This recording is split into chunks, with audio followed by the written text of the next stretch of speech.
বৈষ্ণব চরণ রেণু ভূষণ করিয়া তনু, যাহা হইতেই অনুভব হয়। মার্জন হয় ভজন সাধু সঙ্গে অনুক্ষণ, অজ্ঞান অবিদ্যা পরাজয়। কলিযুগ পাবন অবতার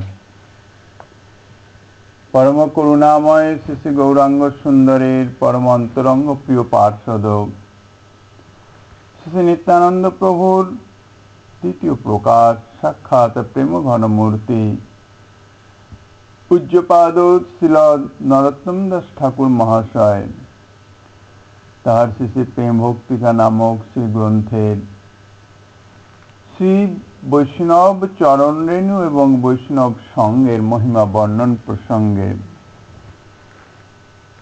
বলছেন, বৈষ্ণব চরণ রেণু ভূষণ করিয়া তনু, যাহা হইতে অনুভব হয়। মার্জন হয় ভজন সাধু সঙ্গে অনুক্ষণ, অজ্ঞান অবিদ্যা পরাজয়। এই ত্রিপদীর প্রথম চরণ বৈষ্ণব চরণ রেণু, সে সম্বন্ধে গতকাল আমরা আস্বাদন করেছি। এখন দ্বিতীয় চরণ, মার্জন হয় ভজন সাধু সঙ্গ অনুক্ষণ, অজ্ঞান অবিদ্যা পরাজয়। ঠাকুর মহাশয় বলেছেন, বৈষ্ণবের চরণ রজ দ্বারা যদি অভিষিক্ত হওয়া যায় তাহলে অনুভব হয়, ভজনের অনুভব হয় যেমন, সেই সঙ্গে সঙ্গে নিজের স্বরূপের অনুভব হয়। স্বরূপের অনুভব হলে কর্তব্য বিবেক জাগরিত হয়। কি আমার করা উচিত, কি আমি করিতেছি, সেই সম্বন্ধে বিবেক জাগরিত হয় এবং নিজের যে জীবন পথ জীবন শৈলী সেটি যথাযথ সেটা নির্মাণ করতে সক্ষম হয়। তো ভক্তপদ রজ বা বৈষ্ণব পদ রজ ভূষণ করলে পরম শ্রদ্ধা ভক্তির সহিত সর্বার্থ সাধক জ্ঞানে বৈষ্ণব চরণ রেণুর বন্দনা করলে তার ফলে কি হবে? নিরন্তর সাধু সঙ্গের সৌভাগ্য লাভ হবে। কি করে? বৈষ্ণবের চরণ রেণুতে ভূষিত হলে তার অনুভব হবে, এই জড়জগতের যাহা কিছু দেখিতেছি সমস্তই নশ্বর, কোনো কিছুই যথার্থ আমার সঙ্গে সম্বন্ধ নাই, কোনো কিছুই আমার নয়, এমনকি শরীরটিও আমার নয়, প্রতি ক্ষণেই পরিবর্তনশীল। জগতের সমস্ত কিছুই পরিবর্তনশীল। জন্মলগ্ন থেকে শুরু করে আজ পর্যন্ত আমার শরীরের প্রতি ক্ষণে ক্ষণে কত পরিবর্তন হয়েছে। আর দ্বিতীয়ত কথা, শরীরটি আমার বলছি বটে, কিন্তু শরীরটি যথার্থ আমার তো নয়। কেননা আমার যদি শরীর হতো তাহলে সে তো আমার কথা মতো চলতো, আমার ইচ্ছা মতো চলতো। আমার ইচ্ছা মতো তো চলে না। তাহলে কেউই তো পরিবর্তন শরীরের চায় না, সকলেই সৌন্দর্য যৌবন সেটিকেই কামনা করে। কিন্তু শরীরের ধর্ম অনুসারে প্রতিনিয়ত পরিবর্তন হতে হতে যৌবন অন্তে তারপরে বার্ধক্যের দিকে অগ্রসর হতে থাকে। যতই না চাই না কেন অবশ্যম্ভাবী, এবং একদিন যে দেহ ছাড়তে হবে সেটি হচ্ছে চিরন্তন সত্য। এই অনুভব যখন আসে যে দেহটি আমার নয়, দেহটিকে আমি জ্ঞান করছি বটে কিন্তু যথার্থ দেহ তো আমি নই, তাহলে আমি কে? আমার স্বরূপ আমি কি করে বুঝবো যে কে আমি? কেননা কে আমি এটি সম্বন্ধে যদি অনুভব না হয় তাহলে কি আমার কর্তব্য সে সম্বন্ধেও অনুভবে আসবে না। জগৎকে আমার বলে জ্ঞান করিতেছি, সেই জন্য জগতের এই প্রাকৃত কার্য নিয়ে, জাগতিক কার্য নিয়েই মত্ত হয়ে আছি। তো এই অনুভবটা যখন আসবে, অনুভব হলে তখন সেই বস্তু প্রাপ্তির জন্য অন্তরে চাহিদা সৃষ্টি হয়। যদি ক্ষুধার অনুভব হয়, ভোজনের চাহিদা হয়।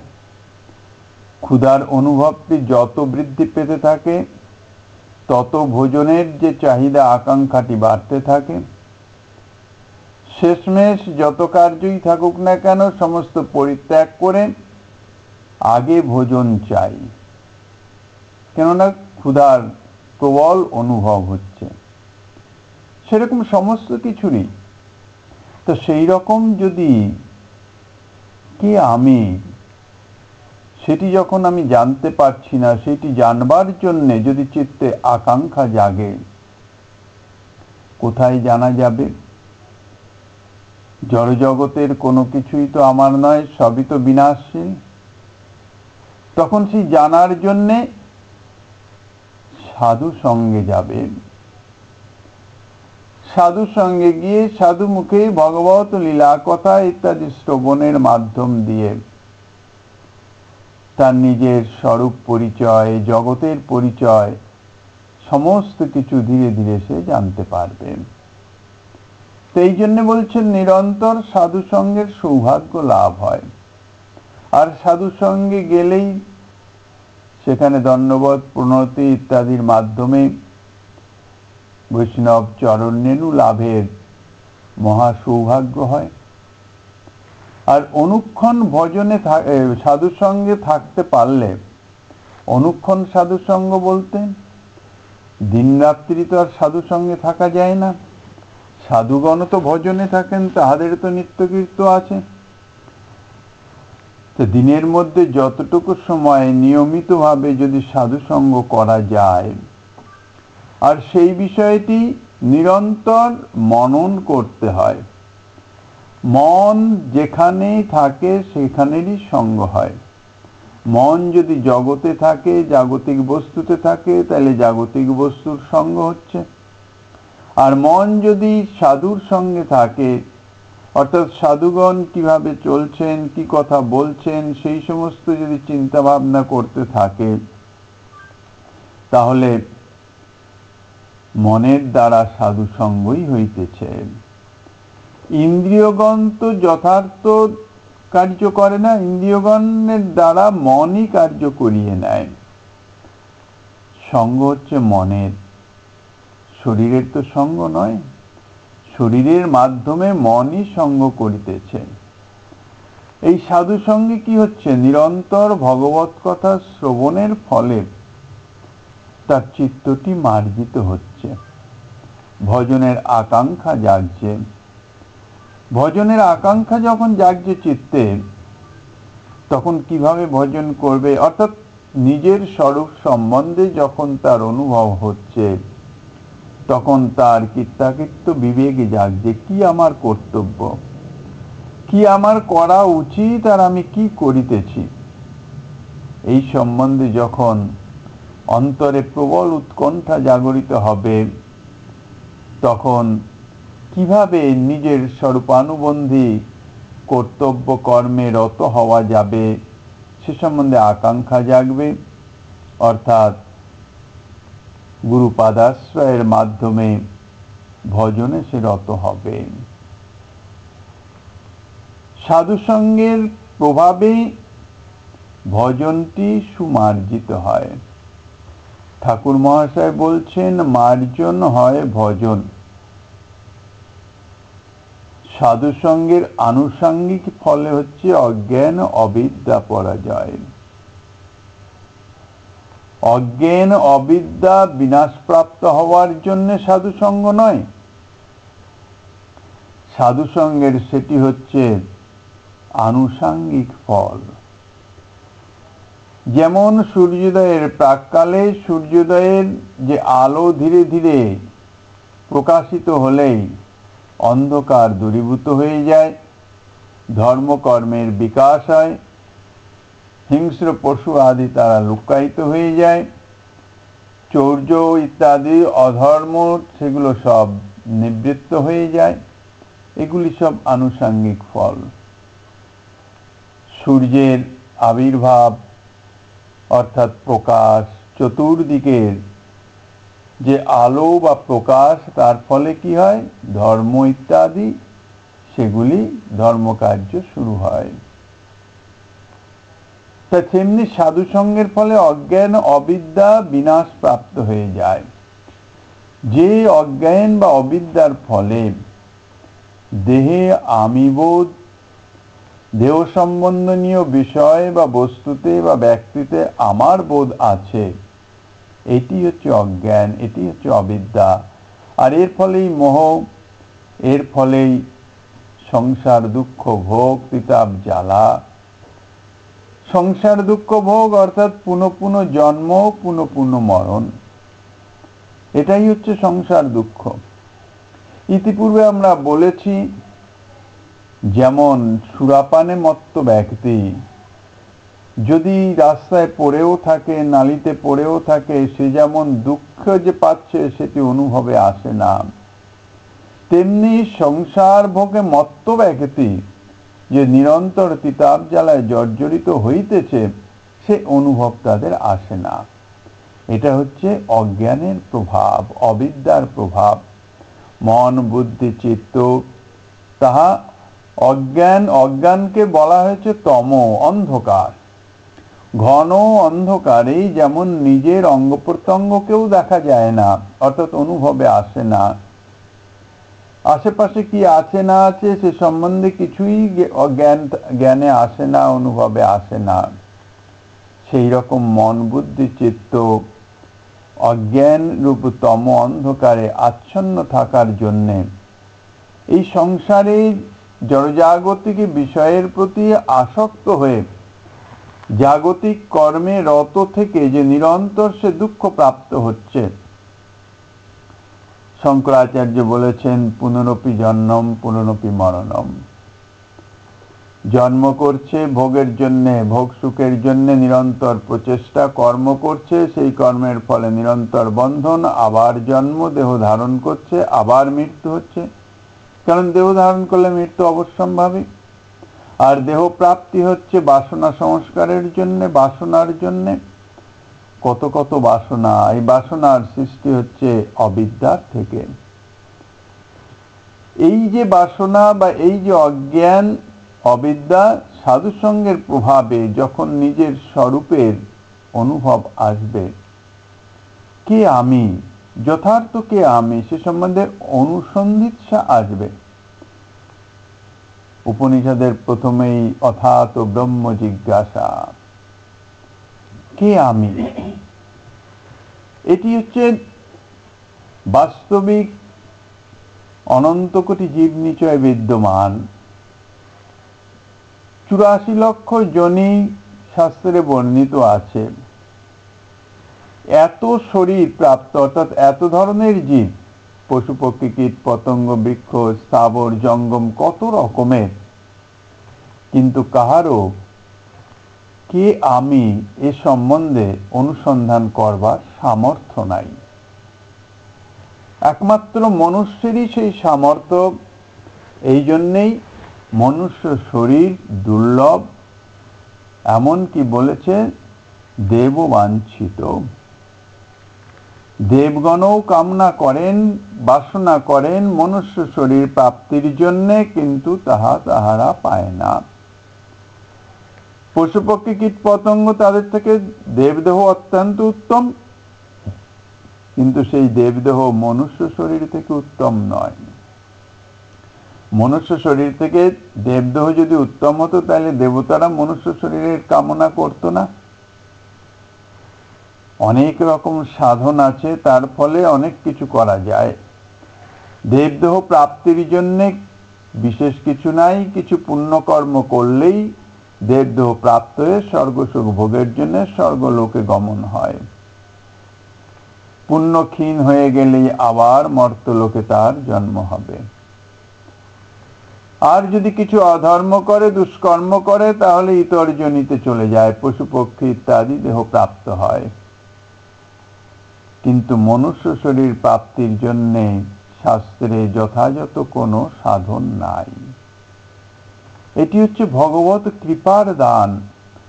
ভগবান তিনি জীবের প্রতি এত করুণাময়, এত মমত্ব পরায়ণ, সদা সর্বদাই জীবের দুঃখ দুর্দশা দেখে তিনি কাতর।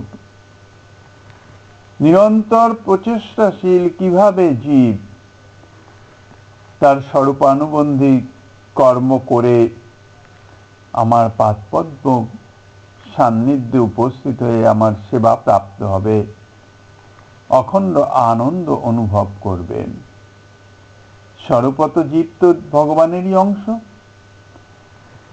কাজে এই জন্য ভগবান সদা সর্বদাই করুণাশীল এবং চেষ্টাশীল।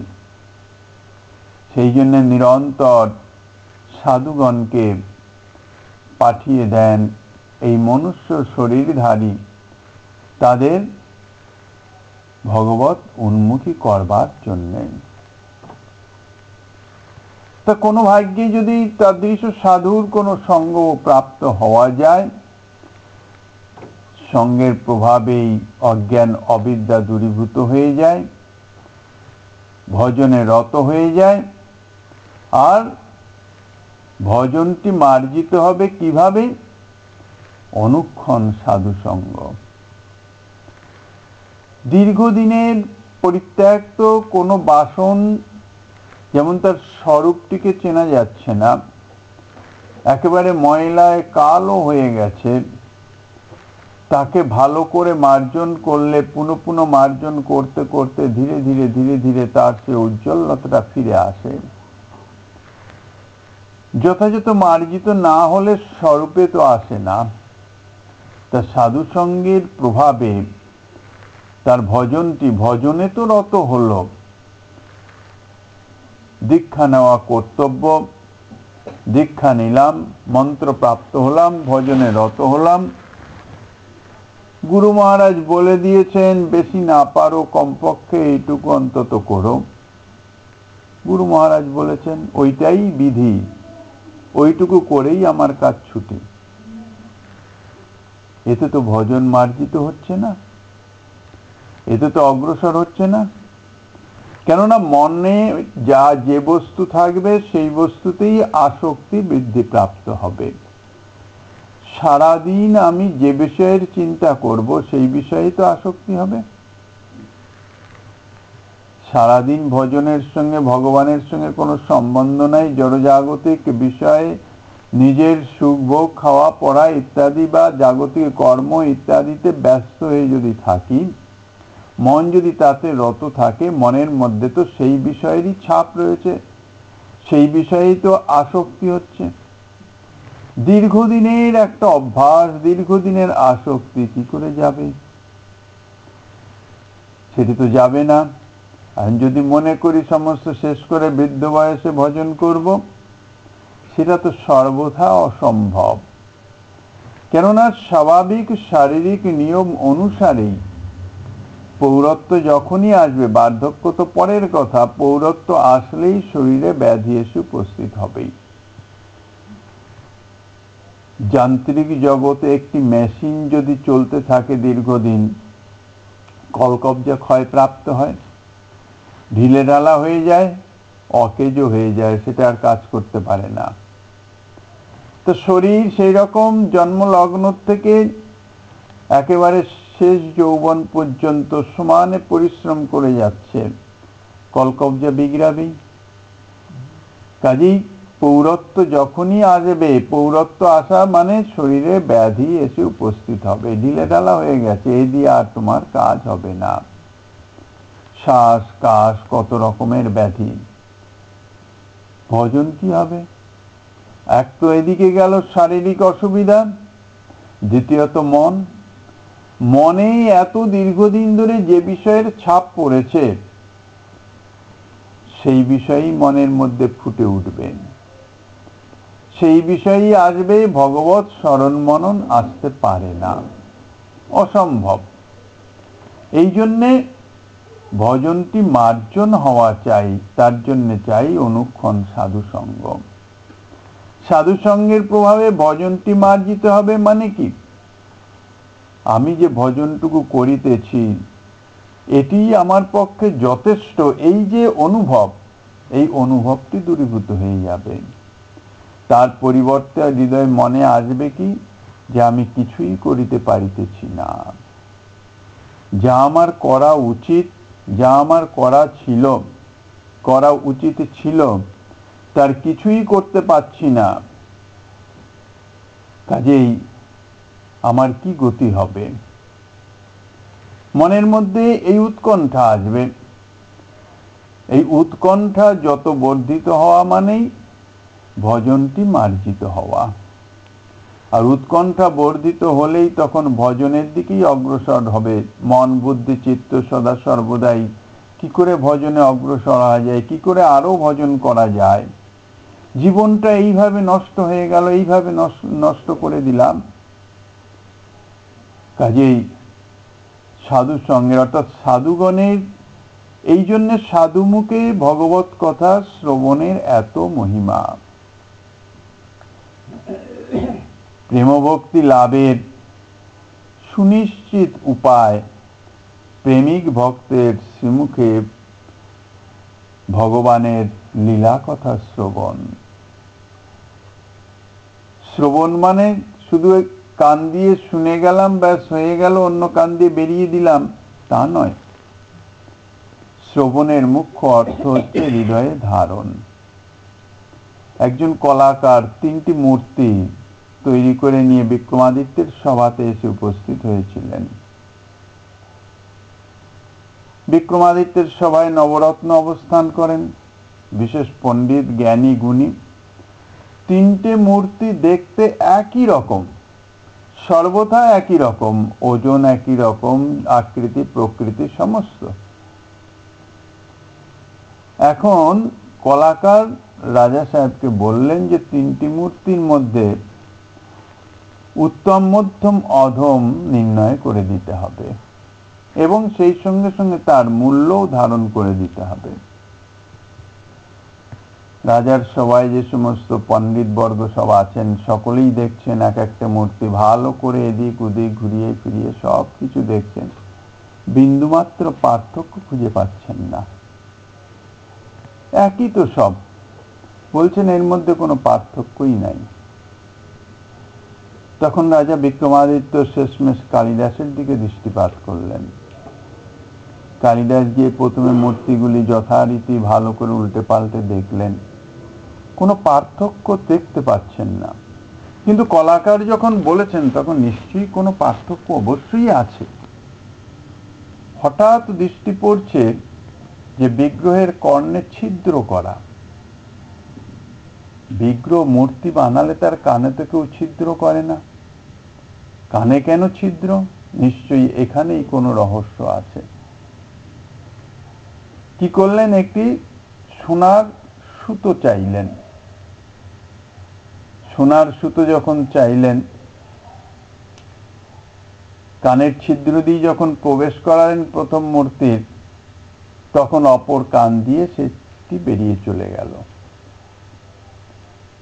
কালিদাস সে মূর্তিটিকে রাখলেন এক সাইডে। দ্বিতীয় মূর্তির কানের মধ্যে দিয়ে যখন দিলেন, সুতোটি তখন ভিতরে ঢুকলো, অন্য কান দিয়ে বেরোলো না, কিন্তু মুখের পথ দিয়ে বেরিয়ে এলো। মুখের ওখানে একটা সরু ছিদ্র করা ছিল, সেখান থেকে বেরিয়ে এলো, সেটাকে রাখলেন। তৃতীয় মূর্তির মধ্যে যখন দিলেন, তখন সেটি কান দিয়েও বেরোলো না, মুখ দিয়েও বেরোলো না, সোজা একদম ভিতরে চলে গেল। কালিদাস তখন বিগ্রহের মূর্তির উত্তম, অধম, মধ্যম নির্ণয় করে দিলেন। বলেন যেটা কান দিয়ে এ কান দিয়ে ঢুকে ও কান দিয়ে বেরিয়ে গেছে, এটি হচ্ছে অধম, এর মূল্য হচ্ছে কানাকড়ি, মানে বিন্দুমাত্র এর মূল্য নাই। দ্বিতীয়টি যেটি কর্ণদ্বার দিয়ে গেছে, মুখ দিয়ে বেরিয়ে এসছে, সেটা মধ্যম, এর মূল্য হচ্ছে 100 মুদ্রা। আর তৃতীয়টি যেটি কর্ণদ্বার দিয়ে হৃদয়ে প্রবিষ্ট হয়েছে, বলছে এটি সর্বোত্তম মূর্তি, এর কোনো মূল্য নির্ধারণ করা যায় না। কালিদাস বলছেন বিক্রমাদিত্যকে এবং তার সভায় যে জগতে মানুষের যেরকম প্রকৃতি সেটাকে 3 ভাগে ভাগ করে কলাকার অত্যন্ত বিচক্ষণ লোক মূর্তি রূপে সেটি আমাদের সামনে স্থাপন করেছেন। জগতে এক জাতীয় লোক আছেন, তারা ভগবত কথা শুনতে যায়, ভগবত কথাও শোনে, কিন্তু ওই যতক্ষণ সভাতে থাকে ততক্ষণ কি শুনছে সেটা প্রবিষ্ট হয় না, এক কান দিয়ে ঢুকে আর এক কান দিয়ে বেরিয়ে যাওয়ার মতন। কিছুই তার আর সভা থেকে বেরোলে কি কথা শুনেছে, বলে খুব ভালো কথা হয়েছে, কি কথা হয়েছে বলে সেটা তো মনে নাই। দ্বিতীয় মধ্যম যে মূর্তি, কথা শোনে, মনেও রাখে, কিন্তু সে অপরের কাছে খুব বলে দেয় যে এই কথা সাধুর এই মানে এইভাবে আচরণ, এইভাবে চলা উচিত, এইভাবে করা উচিত, মানে অপরকে খুব উপদেশমূলক ভাবে সেই সমস্ত কথা শোনায়, কিন্তু নিজের জীবনে বিন্দু মাত্র সেটি কার্যকরী করতে পারে না। হ্যাঁ, তাহারও মূল্য আছে, কারণ জগতের কিছু কল্যাণ হচ্ছে তার মাধ্যমে, নিজের কোনো কল্যাণ হচ্ছে না ঠিকই, কিন্তু অন্য লোককে যে ভগবত কথা শোনাচ্ছে, সে যা শুনে এসেছে তার মাধ্যমে, সেই জন্য তার মূল্য হচ্ছে 100 মুদ্রা। সে মধ্যম শ্রেণীর মানব। আর যে কথা শ্রবণ করে হৃদয়ে ধারণ করে সেই অনুযায়ী সে কার্য করে, মানে তার ভিতরে একদম পুরো গেঁথে যায় এবং নিজের জীবনে সেটিকে সে সার্থকভাবে প্রয়োগ করতে পারে, সে হচ্ছে সর্বোত্তম। তদ্জাতীয় মানবের যথার্থ মূল্য নির্ণয় করা যায় না, কেননা সে ভগবত কথা শ্রবণ করা, অর্থাৎ কথা, শ্রী ভগবান বলেছেন কথার কর্ণদ্বার দিয়ে কথারূপে হৃদয়ে প্রবিষ্ট হয়ে তিনি হৃদয়ে অবস্থান করেন। তার হৃদয়ে যদি অবস্থিত হয়ে যায় ভগবত কথা, কথারূপ মানে ভগবানের নাম রূপ গুণ কথা লীলা ইত্যাদি সব তো একই তত্ত্ব, তাহলে ভগবানেরই অধিষ্ঠান হচ্ছে। যার হৃদয়ে ভগবানের অধিষ্ঠান হয়ে যায় তার কি কোনো মূল্য নির্ণয় করা যায়? সে তো দুর্লভ, কেননা সে তো মহৎ, সে তো সাধু হয়ে যায়, কাজেই তার কোনো মূল্য নির্ণয় করা যায় না। তো এই জন্য সাধুর সঙ্গে ভগবত কথা শ্রবণ করার মুখ্য উদ্দেশ্য হচ্ছে যে যা শ্রবণ করিতেছি নিরন্তর তাহা মনন। সাধু সঙ্গ অনুক্ষণ, অর্থাৎ নিরন্তর সেটি মনন, বারবার পুনঃ পুনঃ সেই কথাগুলি মনে মনে চিন্তা করতে করতে তাতে অভ্যাস এসে যাবে, নিজের জীবনে সেটির প্রভাব পড়বে, ধীরে ধীরে সেটি জীবন শৈলীর সঙ্গে যুক্ত হয়ে যাবে, অর্থাৎ আচরণের সঙ্গে যুক্ত হয়ে যাবে। নিজের জীবনে যদি আচরণেই না এলো, তাইলে সাধু সঙ্গে হরিকথা শ্রবণের তো কোনো লাভই নাই। ভগবত কথার অসীম শক্তি যদি সে যথার্থ শ্রবণ করে, মনন করে, তাহলে মনের সঙ্গে সেটি ছাপ পড়ে গিয়ে সেটি নিজের জীবনে ধীরে ধীরে ফুটে ওঠে, অর্থাৎ ভজন তার ক্রমান্বয়ে বর্ধিত হতে থাকে, ভজন মার্জন হয়, অর্থাৎ বর্ধিত হয়ে যায়। সাধু সঙ্গের যে মহিমা তার কোনো তুলনাই হয় না। শাস্ত্রে বলেছেন লবমাত্র সাধু সঙ্গে সর্বসিদ্ধি হয়। সর্বসিদ্ধি বলতে জড়জাগতিক সিদ্ধি তো হয়ই, যদিও সেটি অকিঞ্চিৎকর, সেটি কাম্য নয়। পারমার্থিক জগতের তাহার যাহা বাসনা সমস্ত পূর্ণ হয়ে যাবে। সাধু সঙ্গের মহিমা সম্বন্ধে শ্রীমদ্ ভাগবতে বলছেন যতপশ্রয়ো মাসস্য ভগবন্তং বিভাবসুম শীতং ভয়ং তমই অপ্যেতি সাধুন সংসেবতস্তথা।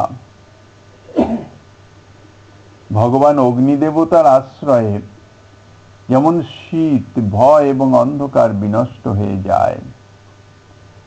ঠান্ডায় কষ্ট পাচ্ছি, যদি আগুনের সান্নিধ্যে যাওয়া যায় তাহলে শীত দূরীভূত হয়ে যায়, সেই সঙ্গে সঙ্গে অন্ধকারও দূরীভূত হয়ে যায়। অন্ধকার আগুন প্রজ্বলিত করলে আলোর ফলে অন্ধকার দূরীভূত হয়ে যায়, আর অন্ধকার দূরীভূত হয়ে গেলে ভয়ও চলে যায়। অন্ধকারেই তো ভয় বেশি। সেই রকম সাধুগণের আশ্রয়ে জীবের কর্মজড়তা, সংসার ভয় আর সংসারমূলক অজ্ঞান বা অবিদ্যা বিনষ্ট হয়ে যায়। কর্মজড়তা হচ্ছে শীত। শীতে যেমন আমরা একেবারে জুবুতুবু হয়ে যাই, কাজ করতে পারি না। এখানে কর্মজড়তা বলতে জড়জাগতিক কর্মে আসক্তি, ভগবত কর্ম ভজন সম্বন্ধে জড়তা প্রাপ্ত। ভজন সম্বন্ধে ঠিক করতে ইচ্ছা করে না, ভালো লাগছে না, ঠিকও অনেক হয়েছে, মনের মধ্যে এই জাতীয় ভাবনা এসে উপস্থিত হয়, মানে অলসতা এসে উপস্থিত হয়। এটা হচ্ছে কর্মজড়তা। সাধুসঙ্গের প্রভাবে এটি চলে যায়। জড়জাগতিক কাজ করার ইচ্ছা তার আর আসে না, আকাঙ্ক্ষা আসে না। ভজনের কোথায় হরিকথা হচ্ছে, কোথায় একটি হচ্ছে হরিনাম হচ্ছে, অথবা নিজের যে নিত্য নৈমিত্তিক কর্ম যে ভজন, সেটি কি করে আরো বাড়ানো যায়। বৃথা সময় চলে যাচ্ছে, এতগুলো বছর বৃথা চলে গেছে, সেই আক্ষেপ জাগে। যেটুকু সময় আছে এটুকু যাতে অন্তত ভগবত ভজনে কাটানো যায়, সে বিষয়ে উৎকণ্ঠা বাড়তে থাকে, অর্থাৎ আগ্রহ বাড়তে থাকে, কর্মজড়তা কেটে যায়। তার ফলে সংসার ভয়। সংসার ভয় কি? জীবের, মানুষের সকলেরই একটি ভয়, সেটা হচ্ছে মৃত্যু ভয়। মরতে কেউ চায় না, অথচ মৃত্যু অবশ্যম্ভাবী, চিরন্তন সত্য। কেন মরতে চায় না? ভয়টা যে মৃত্যু ভয়, মরতে চায় না কেন? দেহের প্রতি আসক্তি। দেহকে আমি জ্ঞান করে তার প্রতি এত আসক্ত, এত মমত্ব, সে দেহকে হারাতে চায় না। কোনো কিছু হারাবার সম্ভাবনা আসলেই ভয়ের উৎপত্তি হয়, হারানোর থেকেই ভয়। আর দেহটাই হচ্ছে সংসার, কেননা এ দেহটি পাত হয়ে আরেকটি দেহ প্রাপ্ত হবে। বন্ধনের মুখ্য কারণ হচ্ছে এই দেহ, বাসনার ফলেই দেহ প্রাপ্তি। তো এই যে সংসার ভয় অর্থাৎ মৃত্যু ভয়, দেহ ত্যাগের ভয়, দেহ সম্বন্ধনীয় বস্তু যেগুলি আমার অত্যন্ত প্রিয় লাগে, দেহের মাধ্যমে, যেহেতু দেহেতে আমিত্ববোধ, ওই জন্য দেহের মাধ্যমে প্রিয় বলে মনে হয়, সেগুলি হারাবার ভয়। এগুলি হচ্ছে সংসার ভয়। এটি দূরীভূত হয়ে যায়। কি করে দূরীভূত হয়ে যায়? তার তো চিত্তে জ্ঞান আসে যে দেহ তো আমিই নই, আর নিত্য পরিবর্তনশীল, একদিন যার বিনাশ হবেই, অবশ্যম্ভাবী। তো তার জন্য ভয় কেন করব? বরং তাকে সাদরে বরণ করব। পরীক্ষিত মহারাজ যখন সভাতে সুখদেব গোস্বামী পাদ এলেন, ব্রহ্মশাপ প্রাপ্ত হয়েছেন, 7 দিন পরমায়ু, 7 দিন বাদে তাঁর অবশ্যম্ভাবী মৃত্যু। পরীক্ষিত মহারাজের তো তবু 7 দিন নির্দিষ্ট, আমাদের তো 7 মিনিটও নির্দিষ্ট নাই, কিন্তু আমরা তো মত্ত হয়ে আছি। পরীক্ষিত মহারাজ প্রশ্ন করলেন সুখদেব গোস্বামী পাদের কাছে যে 7 দিন বাদে আমার মৃত্যু হবে, আমার কি করে উদ্ধার হবে? এই জাতীয় প্রশ্ন নয়। প্রশ্ন করলেন মুমুক্ষু জীবের কি করা কর্তব্য, অর্থাৎ যাদের মৃত্যু সন্নিকট তাদের কি করা উচিত। সুখদেব গোস্বামী পাদ পরীক্ষিতের প্রশ্নে এত প্রসন্ন হলেন, বরিয়ান তব প্রশ্ন, তোমার প্রশ্ন প্রশংসনীয় বলেই উত্তর দিতে শুরু করে দিলেন। মঙ্গলাচরণের আর স্মৃতিতেই নাই, মঙ্গলাচরণ পরে গিয়ে শুরু করেছিলেন। তা মৃত্যু সন্নিকট যাদের, তাদের কি করা উচিত? ভগবত ভজন করা উচিত। শ্রীমদ্ ভাগবত কথা শুনালেন সুখদেব গোস্বামী পাদ। বললেন তোমার তো 7 দিন সময়, বহু সময়। খট্টাঙ্গ রাজা 2 ঘড়ি মানে 48 মিনিট সময় পেয়ে স্বর্গলোক থেকে মর্তভূমিতে যায়। স্বর্গলোকে তো ভজন করে ভগবত প্রাপ্তির কোনো সম্ভাবনা নাই। খট্টাঙ্গ রাজা দেবতাদের হয়ে যুদ্ধ করতেছিলেন, দীর্ঘদিন কেটে গেছে, নিজের সমস্ত কিছু তো চলে গেছে।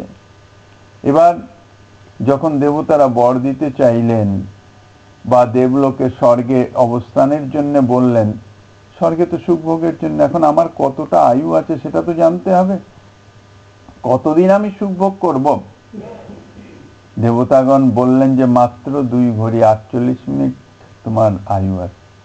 বলে শীঘ্রই একটি দ্রুতগতি যান দেন যাতে আমি ভারত ভূমিতে পৌঁছাতে পারি।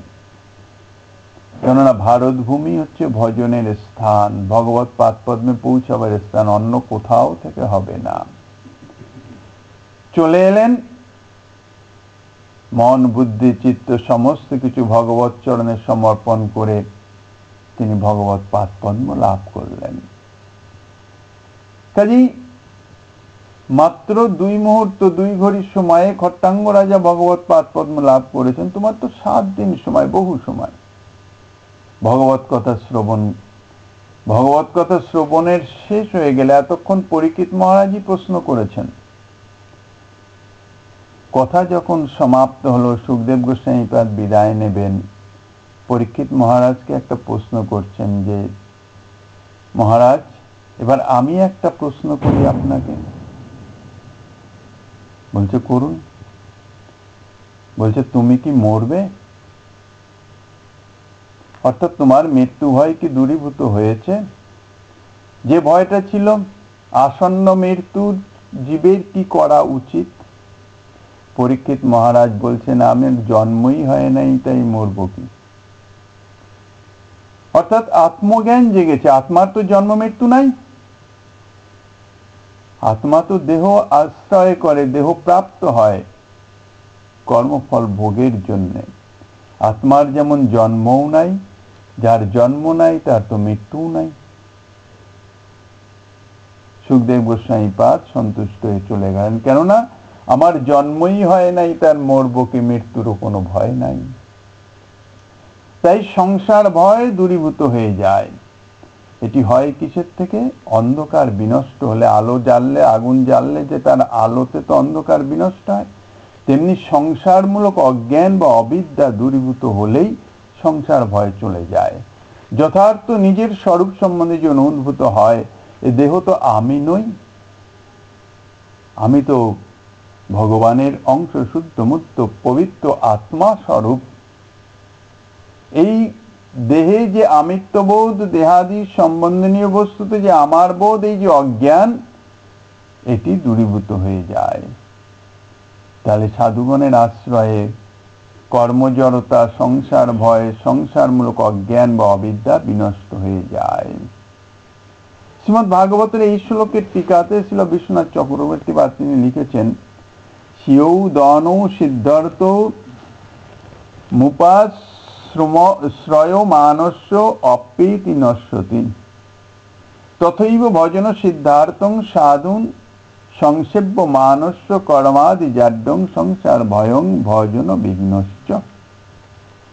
যেমন অন্ন ব্যঞ্জনাদি সিদ্ধির নিমিত্ত, প্রাপ্তির নিমিত্ত চুল্লিতে অগ্নি প্রজ্বলিত করলে তাতে অন্নাদির রন্ধন তো হয়েই যায়, এছাড়াও আনুষঙ্গিকভাবে শীত দূরীভূত হয়, ভয় দূরীভূত হয়ে যায়, অন্ধকার বিনাশ প্রাপ্ত হয়।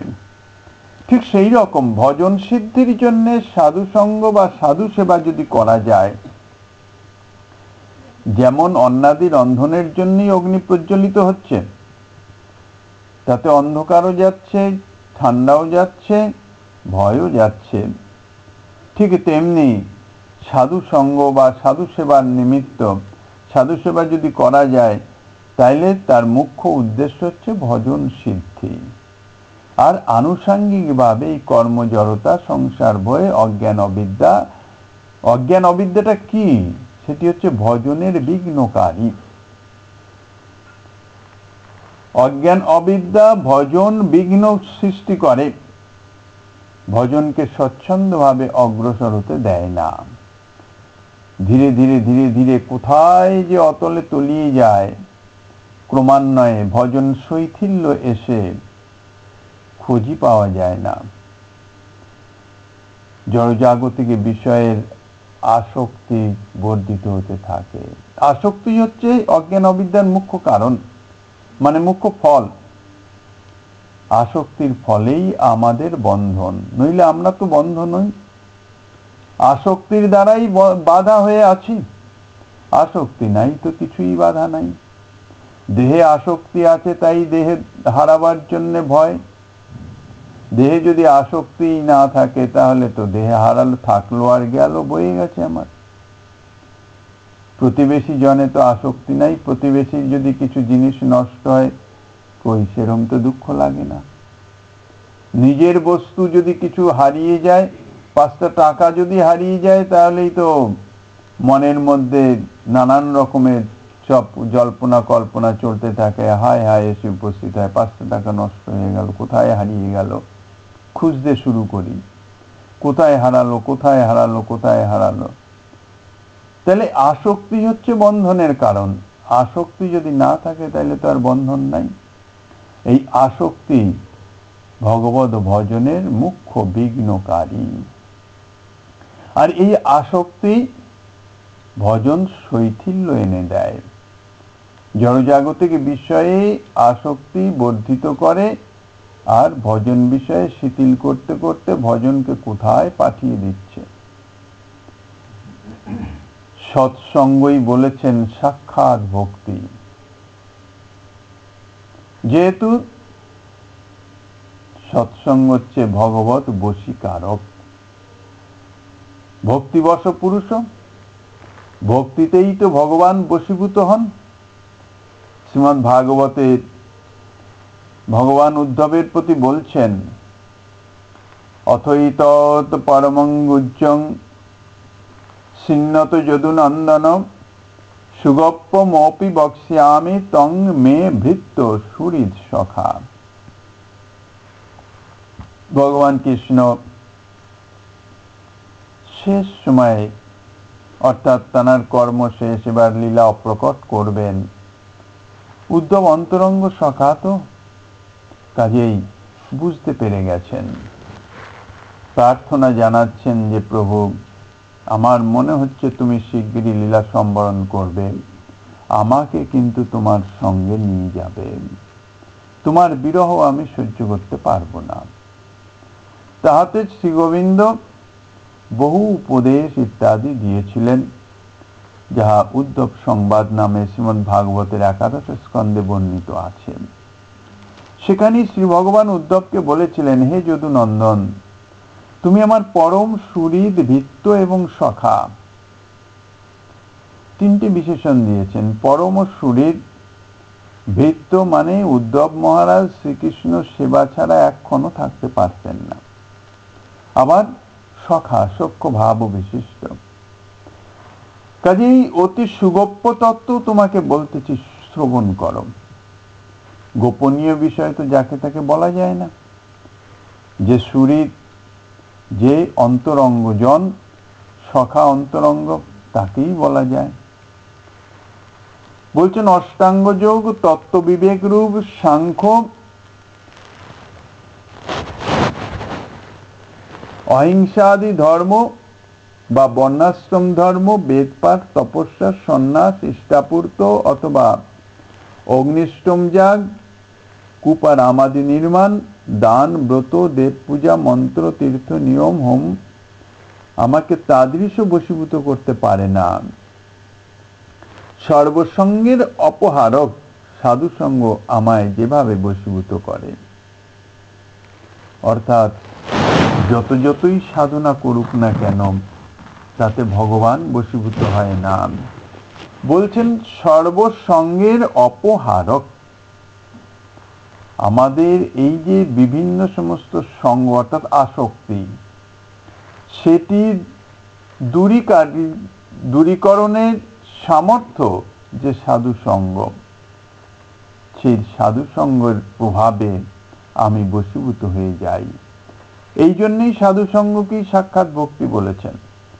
সৎসঙ্গই সাক্ষাৎ ভক্তি, কেননা ভগবান ভক্তিতেই বশীভূত হন, আর সাধু সঙ্গ করলে তার ভক্তি জাত হবেই। ভক্তি জাত মানে ভক্তির কি সৃষ্টি হয় নাকি, জন্ম হয় নাকি? তা নয়। ভক্তি তো শ্রী ভগবানের অপ্রাকৃত লাদিনী শক্তির বৃত্তি স্বরূপ। কিন্তু ভক্তি যে আবির্ভূত হবে যে চিত্তে, সেই চিত্তের অপ্রাকৃতত্ব তো চাই। তা সাধু সঙ্গের প্রভাবে কি হয়? তার চিত্ত মার্জিত হয়ে যায়।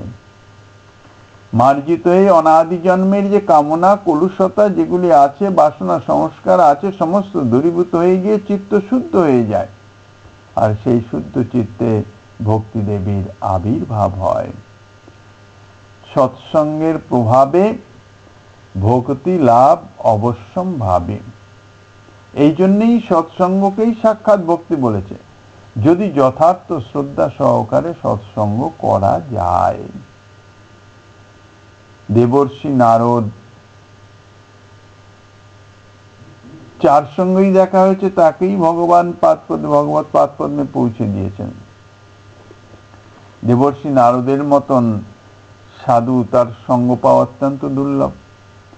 এখন প্রশ্ন হতে পারে, কই দেবতারা এত দেবর্ষি নারদের সঙ্গ পায়, দেখা পায়, কত কিছু কথা হয়, কই দেবতাদের তো ভোগাসক্তি কাটে না। তাহলে সাধু সঙ্গে যে ভোগাসক্তি কাটবে তার নির্ণয় কি, তার সিদ্ধান্ত কি করে স্থিরীকৃত হয়? তার উত্তরে বলা যায় এই, দেবতারা দেবর্ষিপাদকে সাধু হিসাবে গণ্য করেন নাই। দেবর্ষিপাদকে তাদেরই মতন একজন দেবতা, তবে তিনি ঋষি। আমরা রাজা, দেবরাজ ইন্দ্র, পবন, অগ্নি, এই সমস্ত সদস্য পার্শ্বদ বিভিন্ন শক্তি সম্পন্ন, আর ইনিও একজন দেবতা, ঋষি দেবতা। সাধু বলে মনে করতেন না। এই জন্য সাধু সঙ্গ মানে, সৎসঙ্গ মানে যথার্থ সাধু অনুভব করে শ্রদ্ধা সহকারে সাধুর মর্যাদা নিয়ে তার সঙ্গ করতে হবে। তাহলে ভক্তি অবশ্যম্ভাবী ক্রিয়া করবে। শ্রদ্ধা, এই জন্যই বলেছেন ভক্তির প্রথমে আদৌ শ্রদ্ধা। শ্রদ্ধা চাই। দেবর্ষিপাদের এমনই মহিমা যে দেবতাগণ তারাও দেবর্ষিপাদকে সম্মান করে, অসুরগণ তারাও সম্মান করে। এরকম আর দেখা যায় না। কংসের কাছে যখন গেছে, কংসও তাকে সম্মান করেছে। কংসকেও এমন প্ররোচনা দিয়েছেন, এমন বুদ্ধি দিয়েছেন, বাহ্যিক দৃষ্টিতে মনে হবে যে কি দরকার ছিল কংসকে এরকম ভাবে ক্ষিপ্ত করার, তাহলে তো দেবকীর 6টি পুত্র মরত না। কিন্তু সাধু যাহা করেন তাহার পিছনে অনেক উদ্দেশ্য, অনেক কার্য আছে। কংসকে এমন ভাবে ভজনে রত করালো, বিশেষ করে যখন গিয়ে বলল যে দেবকীর অষ্টম গর্ভ, কন্যা তো হতে পারে না, সেটা তুমি জানোই। অন্যত্র জন্ম নিয়েছে, কোথায় জন্ম নিয়েছে জানো? বসুদেব রাতারাতি তাকে পার করে গোকুলে নন্দ মহারাজের কাছে দিয়েছে। তারপরেই তো কৃষ্ণকে ডাকলো মথুরাতে। কি দরকার ছিল? কংসের মনে ভয় সঞ্চারিত করে দিল, তুমি যে এত অসুর পাঠাচ্ছ, কই একটাও তো ফিরে আসছে না। এই কৃষ্ণই তোমার কাল। কৃষ্ণের স্বরূপ কিরকম সেটাও বলে দিল, এই রকম দেখতে। আর কালের থেকে সকলেই ভীত, কংস তো প্রচন্ড ভীত, কারণ মৃত্যু হয় সকলেরই। এবার ভয়ে দিবানিশি কৃষ্ণ চিন্তা, এমন তার আবেশ এসে গেছে, উত্তম ভক্তের আবেশের মতন আবেশ। এই জন্যই বলছেন ভয়াত কংস দেশাত শিশুপালক। যে কোনো ভাবে ভগবত চিন্তন, নিরন্তর অনুক্ষণ স্মরণ মনন, কংস জল পান করতে যাবে, তার মধ্যে যদি কালো কিছু দেখেছে সঙ্গে সঙ্গে এই কৃষ্ণ বলে ছুঁড়ে ফেলে দিয়েছে। ভোজনের মধ্যে কালো জিরা দেখেই কৃষ্ণ ভোজনের থালি ফেলে দিয়েছে। যেদিকে তাকায় সেদিকে যেন কৃষ্ণই কৃষ্ণই, মানে ভাবনা এমন হয়েছে যাহা যাহা নেত্র পরে তাহা কৃষ্ণ স্ফুরে। কিন্তু সেটি ভক্তি নয়, কেননা প্রতিকূল ভাবে হয়েছে। আনুকূল্যেন কৃষ্ণানুশীলনং ভক্তির উত্তমা। শাস্ত্রে বলেছে অনুকূলতার সঙ্গে যদি এই জাতীয় কৃষ্ণ অনুশীলন হয় তাহলে সেটি উত্তমা ভক্তি, পাতুকুল্যে নয়, শত্রুভাবে নয়, ভয়ে নয়, দেশে নয়। কিন্তু ভগবত প্রাপ্তি তো হবেই। কংসের ভগবত প্রাপ্তি হলো, যার নাম স্মরণে আসলে মৃত্যুকালে সে ভগবত পাদ পদ্মে পৌঁছে যায়। আর সেই স্বয়ং ভগবান শ্রীকৃষ্ণ যার বক্ষপরি বিরাজমান দেহত্যাগের সময়, তার ভগবত ধামে গতি অবশ্যম্ভাবী হবেই, এ বিষয়ে তো সন্দেহ নাই। তো সেই রকম বলছেন যে সাধু সঙ্গ হচ্ছে সাক্ষাৎ ভক্তি। যেভাবেই হোক, যদি সাধুর সঙ্গ অর্থাৎ শ্রদ্ধা সহকারে, সঙ্গ মানে আসক্তি, সাধুর প্রতি আসক্তি। এখানে বলছেন সৎসঙ্গ সাক্ষাৎ ভক্তি। সৎ বলতে যেমন সাধু, তেমনি সৎ বলতে পরম সত্য স্বরূপ শ্রী গোবিন্দ। পরস্পরের অভিন্নতা আছে। ভক্তি, ভক্ত, ভগবান তিন অভিন্ন। এই জন্য সাধু সঙ্গই হচ্ছে সাক্ষাৎ ভক্তি। শ্রীমদ্ ভাগবত তাই বলেছেন অয়ং হি পরম লাভ নৃণাং সাধু সমাগম। এই সাধু সঙ্গই সকলের পক্ষে পরম লাভ। শ্রীকৃষ্ণের সখা সুদামা বিপ্র পরম সন্তোষী ব্রাহ্মণ, অত্যন্ত গরিব কিন্তু দরিদ্র নয়। কেননা যে অসন্তোষী সেই হচ্ছে দরিদ্র। শাস্ত্রে বলেছে অসন্তোষী হচ্ছে দারিদ্রতার কারণ। যথালাভ সন্তোষ। কিন্তু সুদামার স্ত্রী, তিনি পরম পতিব্রতা, ধর্মশীল, সমস্ত গুণ ছিল, কিন্তু সন্তুষ্টি পরিপূর্ণ ছিল না। কিছু অসন্তোষ ছিল এই ধনহীনতার জন্য। মনে মনে চিন্তা করলেন, স্বামী দেবতাকে যদি দ্বারকায় পাঠানো যায় গোবিন্দের নিকটে, তাহলে নিশ্চয়ই ধন প্রাপ্ত হওয়া যাবে। স্বামীকে গিয়ে বললেন, 3 দিন যখন ভোজন নাই, সন্তানগণ সবই অভুক্ত, ক্রন্দন করিতেছে, স্বাভাবিক মাতৃ হৃদয়। বলছেন, তোমার বাল্যকালের সখা নাকি এখন দ্বারকাধীশ? বলছেন, হ্যাঁ, সে তো জানি। তো তোমার মন চায় না একবার দ্বারকাধীশ গোবিন্দের সঙ্গে, কৃষ্ণের সঙ্গে দেখা করতে? বলতে, কি হবে, আমি তো এখানেই তার দেখা পাই, আমি তো বসলেই তার দর্শন পাই হৃদয়ে। বলছে, না, তবু সাক্ষাৎ দর্শন। বলছে, হ্যাঁ, সাক্ষাৎ দর্শন করতে মন চায়, ভালো কথা বলেছে, বহুদিন দর্শন হয় না। বলছে, তুমি যদি যাও তাহলে তিনি নিশ্চয়ই তোমার অবস্থা দেখে তোমাকে অবস্থার পরিপ্রেক্ষিতে ধন ইত্যাদি প্রদান করবেন, কেন তিনি তো রাজা, তার তো অভাব নাই। সঙ্গে সঙ্গেই সুদামা বেঁকে বসেছেন, তুমি যদি সেই আশা করো আমি কিন্তু যাব না। কারণ সখার কাছে কিছু প্রাপ্তির আশায় কখনো কেউ যায় না, তাহলে সেখানে সক্ষত্বের হানি হয়। বুদ্ধিমতী সুদামা স্ত্রী সঙ্গে সঙ্গে পাল্টে নিলেন, বলছে, না, ধনের জন্য আমি বলছি না, কিন্তু গোবিন্দের দর্শন তো হবে, সেখানে অনেক সাধু মহাত্মা আছে, তাদেরও তো দর্শন ইত্যাদি হবে। তাতেই সুদামা বলেছিলেন, অয়ং হি পরম লাভ নৃণাং সাধু সমাগমা।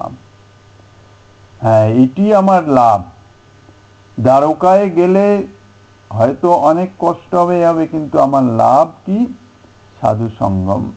ভগবত দর্শন, গোবিন্দের দর্শন পাবো, সাধুর দর্শন পাবো।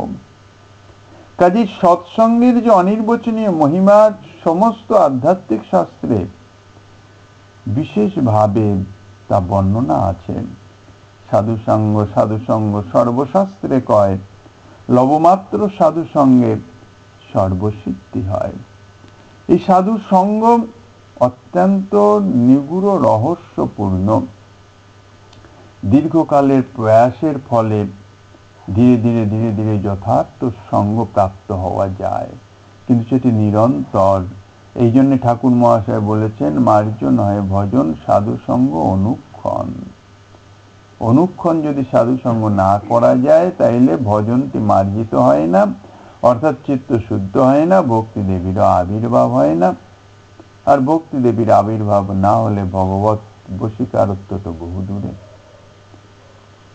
পরবর্তী ত্রিপদীতে ঠাকুর মহাশয় গোস্বামীগণের বন্দনার মাধ্যমে প্রেম ভক্তি ইত্যাদি যাহা কথা বলবেন, শ্রী গোপীনাথ জি শ্রীমান মহাপ্রভুর কৃপা হলে আগামী দিন আস্বাদনের বাসনা রইল। অদ্যকার ভাগবতী কথার এখানেই